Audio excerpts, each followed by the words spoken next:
Ito na yung binlog ko nung kahapon guys, medyo may lapses lang dito. Instead dito dapat 440 volts ito, para kung i-reduce the voltage natin magiging 220 volts. Ito pala guys, 440 volts ito. Gusto ko lang linawin, no? Pag i-reduce the voltage mo guys, magiging 220 volts. Ito kasi marami nagsasabi na ito daw klaseng ganitong design, hindi daw siya pwede sa 9 leads out. Sa totoo lang guys, ito kasi guys, nasubukan ko na itong i-rewind yung ganitong processing setup. Bali itong line 1 at line 2, ito yung sa external. Itong internal natin guys, ang 2 at saka 10 naka-connected together yan, papunta sa line 2. Ito namang internal natin, 12 at saka 1, naka-connect together yan, papunta naman sa line 1. Ito naman din, 3 at saka 11, nasa internal to, ang external itong line 3. Naka-connected together yan. Kung bilangin natin, kasi ito, external ito, no? Ito yung internal, 1 at 12, external itong line 1. Internal itong 10 at saka 2, external itong line 2. External itong line 3, internal naman itong 3 at saka 11. Ibig sabihin ng internal, nakakouple ito guys sa loob ng ating 3-phase motor. Kung bilangin mo, 1, 2, 3, 4, 5, 6, 7, 8, 9. I-reduce the voltage mo itong 440 volts. Ngayon, kung gagawin natin itong 220 volts, madali lang. Bali ito siya, itong 4, ito yung ending coil, no? Ilagay mo lang dito guys sa ending din. Ending, dito mo ilagay, i-couple mo dito. Kumbaga itong external na ito, maglagay ka ng ano dito, maglagay ka ng terminal block para sa couple dito. Para kung sakali i-reduce the voltage mo, pwede mong i-couple dito. Tapos ito namang ano, beginning cable, dito mo naman ilagay sa kabila. Iganon mo naman ito. Dito naman ilagay. Ganon kasi yan eh. Para naman maintindihan din ng mga baguhan. Tingnan mo, no?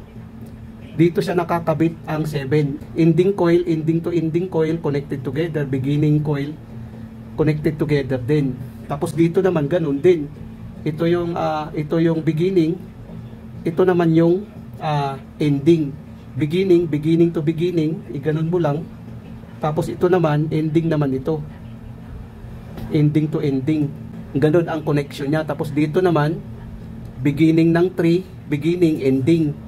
Tapos beginning naman ito, ending naman ito. Beginning to beginning, i-connect mo lang pa ganon. Tapos ito naman, ending naman, i-connect mo lang pa ganon ang ending. So ito guys, magiging 220 volts na ito. Nag-reduce sa voltage siya. Mayroon kasi nagsasabi na ang connection ng 10, 11, 12, nakaka-connected together, 9 leads out din siya, kaya lang Y naman yun. Ganito kasi yun guys, no? Explain ko sa inyo yung 10, 11, 12.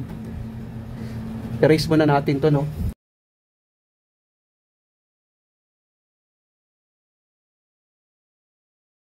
Ito siya guys ay 9 leads out din, kung makikita natin, no?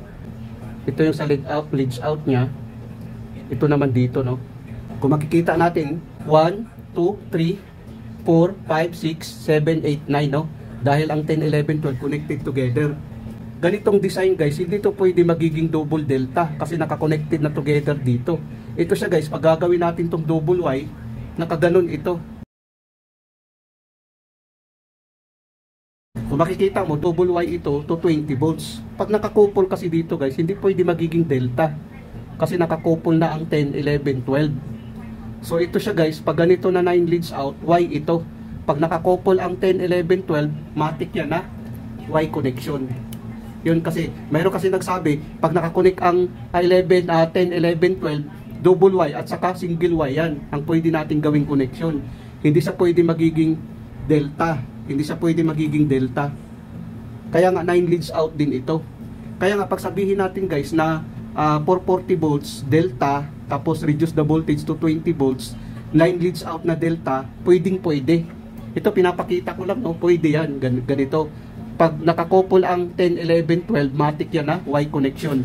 Pag i-reduce the voltage mo, magiging to 20 volts. Kung makikita natin, no? Ito na yung ano niya, connection niya guys. Ngayon, balik tayo doon sa delta. Pag delta 9 leads out, hindi pwedeng i-couple ang 10, 11 at saka 12. Pag Y connection 9 leads out, pwede mong i-couple ang 10, 11 at saka 12. Kung makikita natin 9 leads out din ito. Pwede ang 9 leads out kung ang motor mo ay pwede. Pwede rin ang 9 leads out kung ang motor mo ay delta. Ito siya guys ay 440 volts. Pag i-reduce the voltage mo ito, magiging 220 volts. 9 leads out ito. 1, 2, 3, 4, 5, 6, 7, 8, 9. Sana guys nakapagbigay ito ng konting kaalaman sa mga baguhan. Maraming salamat sa inyo guys. Hanggang sa muli.